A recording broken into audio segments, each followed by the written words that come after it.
Well, hello and welcome. This is A Life in the Arts, and I'm Joe White, and I'm your host. And this evening we'll be talking with Miles Lawrence of Bach to Rock, which, well, gee, it bills itself as America's music school, which is really cool. Um, and before we get into that, I'm going to introduce Todd Whitley, who is the executive director of Masterwork Music and Art Foundation, and he's going to do our little infomercial. Thank you, Joe.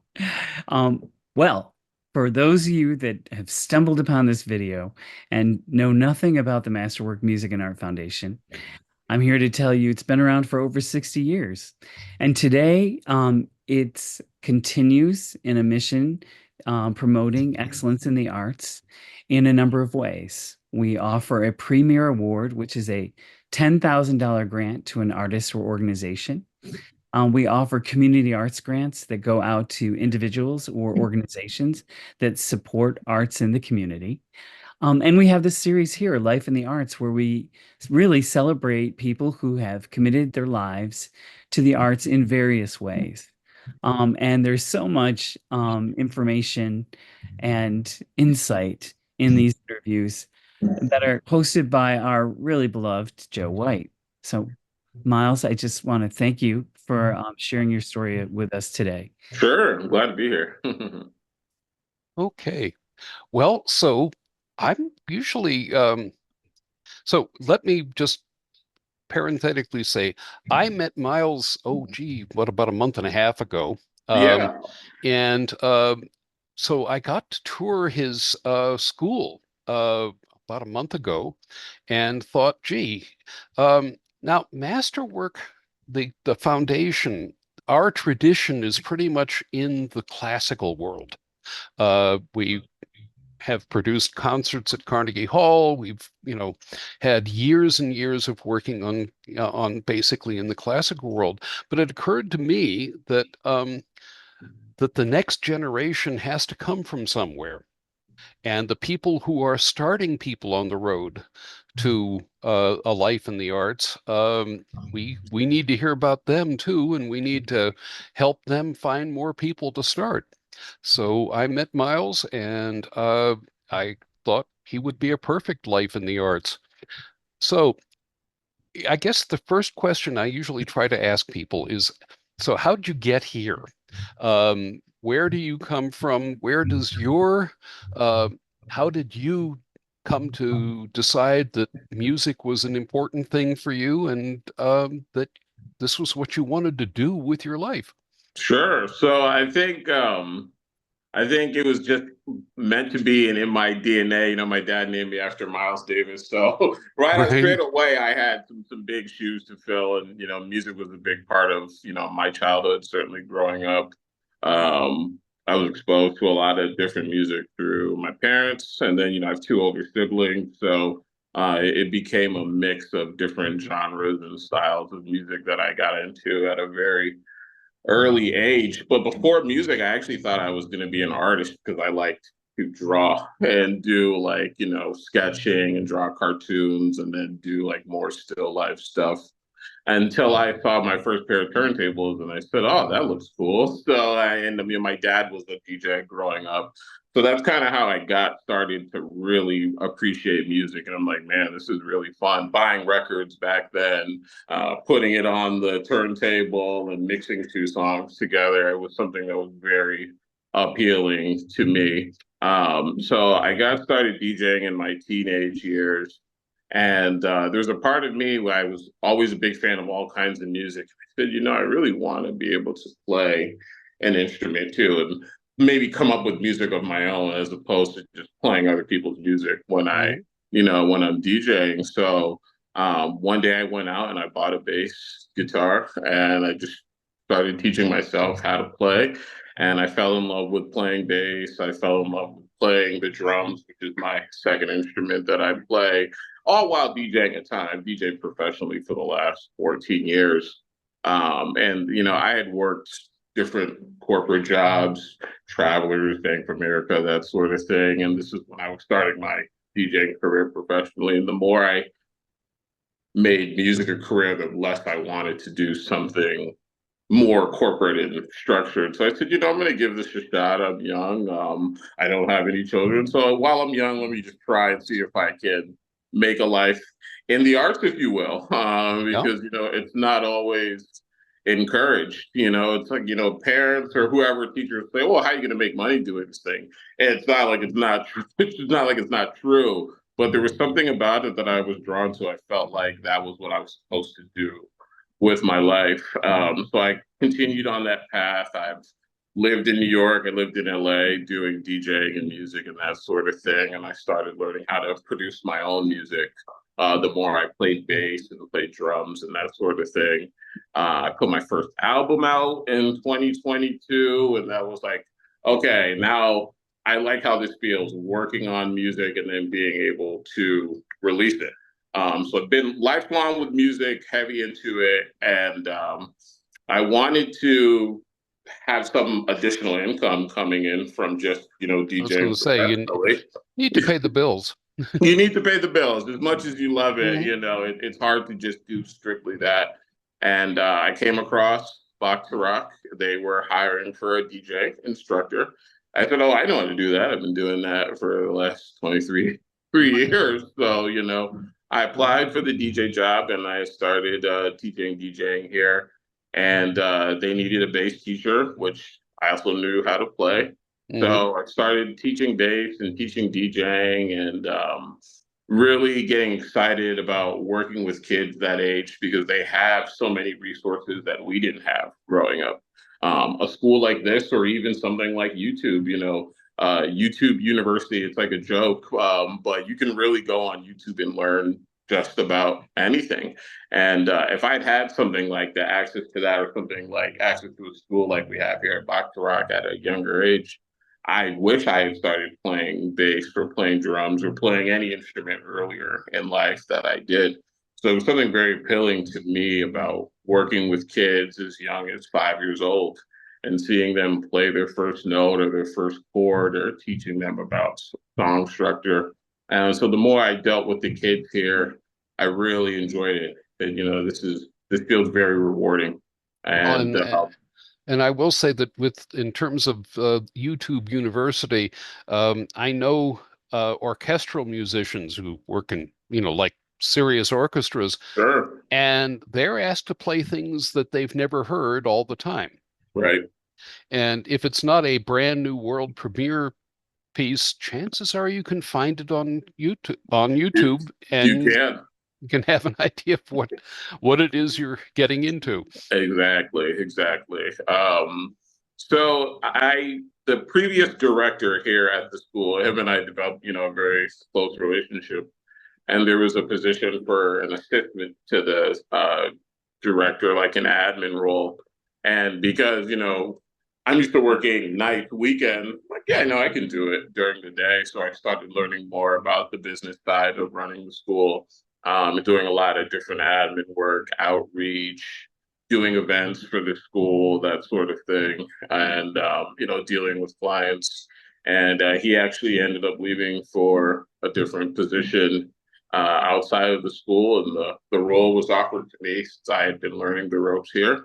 And I said, I want to give this the old college try. I want to, fulfill this role and put my spin on it and make an impact, give back a little bit as I'm, getting older.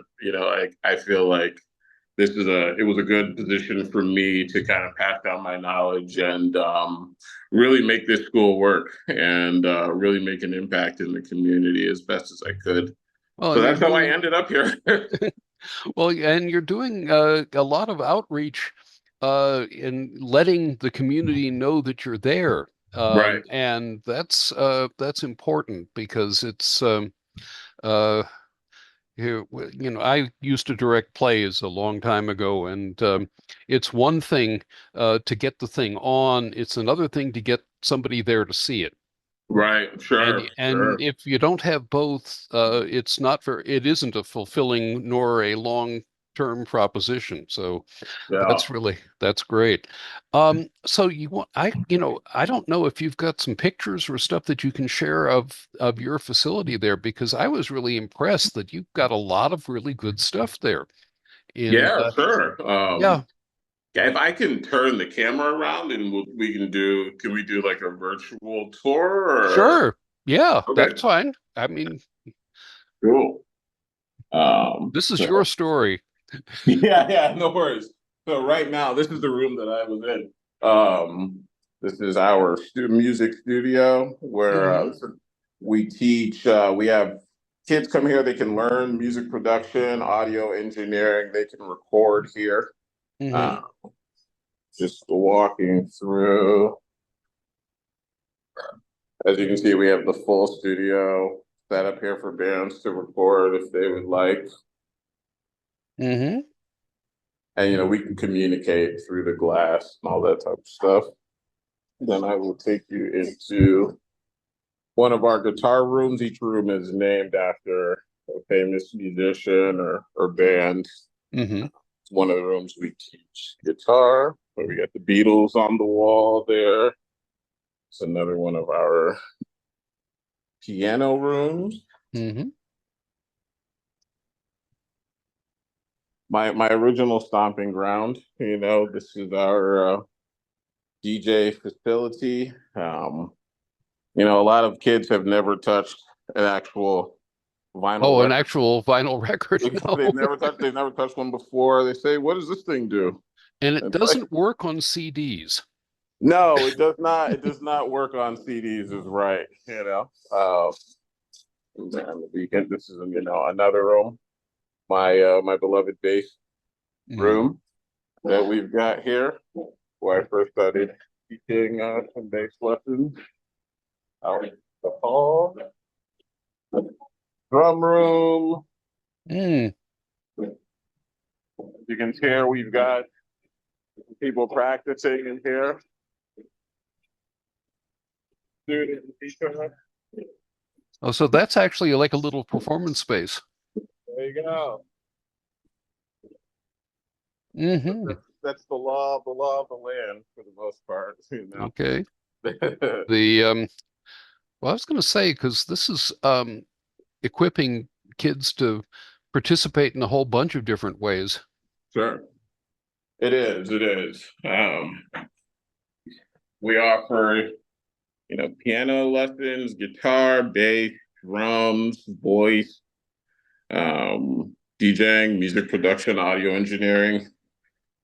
We have group classes. We have a glee club here. You could do any like a DJ workshop, a group piano class. We have some early childhood programs for kids as young as 2, going up to 5 years old, which is nice where we teach them, very basic things about music and kind of explain them things like Hmm. rhythm, tempos, and um, even explaining like where certain instruments come from, what they're made out of, and just really let them explore. Hmm. At that age, they're so curious about everything. Yeah. Yep. So so where do you see uh this is obviously, and having this work is your thing right now. Um, but are you still working? Do you have time to still work on your own music? I do. Not as much time as I would like. But None I of am. us have that, but Yeah, that's right. Of course. Time is really the only luxury that we have. I do wish that I had a little bit more time to devote to that, but right now this is my focus. But I'm always actively working on music and stuff. I have been making, demos and that sort of thing for the next album. I also Mm. produce for other artists. So, I have a Right. couple artists that I work with that, we can make music together. A lot done remotely, just given the times that we live in, where, Well, Lord, I can, yes. you know, um, but it's been good. There's been a lot of collaboration here amongst the teachers, which has been nice. Whether we just jam or work on ideas together, but Yeah, Well, I no, was, actually, today is the 14th, right? yes. Okay, so it's been 2 years to the day since my last album. So, Okay. it's time for me to It sounds like it's time to get busy. yeah, it is. I was going to say the other with the remote stuff, I actually have a friend who is in a church choir in down in Milford, Connecticut, and they all the way through COVID, they did all their rehearsing on Zoom. Yeah, And I that's it's probably fine for the individuals. I keep wondering about how you would conduct, because right. what you're going to be hearing in these headphones is not necessarily what people are going to hear if you actually get into a performing space. Yeah, But sure. oh well, listen, we deal with what the uh, the medical community and what we all have to deal with. So, but Sure. anyway, listen, thank you. This has been really a lovely, lovely time, and It I'm has. Thank you hoping. for having me. Oh well, yeah, we're really happy to have you, and we'll make sure you have the link. Now, I will put in the title slides that we put at the end of the program. I will put how to get in touch with you. Sure, So, great. and we'll have that. And the other thing that I'm supposed to say, I'm told that for the first, I don't know, 20 or 30 of these, I did not say the thing that all web people have to say, which is like, comment, and subscribe. Subscribe. That's it. Please. You gotta say it. So, so Todd, if you want to come back and join us. Yeah. And Absolutely. Oh, thank you, Miles. And oh my gosh, that tour, what a great facility. Thank you so much. I have to say, I wish I was maybe a young student who I would totally be taking some classes. Well, yeah, I will say we do have adult students as well. One of my DJ students is 56 years old and loves to come in here and jam. yeah. So it's Oh, it looks definitely like the a perfect place to. So Mm, great. Yeah. congratulations on that. Thank you so yeah. much. All right. And thanks for sharing your story with us. Thank I you. just want to note if anyone wants to stay informed on Masterwork, they can visit us at masterworkarts.org. We have our YouTube channel, of course, where these videos are, and we're on Facebook and Instagram. Awesome. Um, but Miles, we really appreciate you joining us tonight. And Joe, thanks for an always wonderful interview. Okay. Thank you so much. It was great to meet you, Todd. I appreciate the opportunity and look forward to you come down and take a visit sometime, Okay. take the tour and you know where to find us. Okay.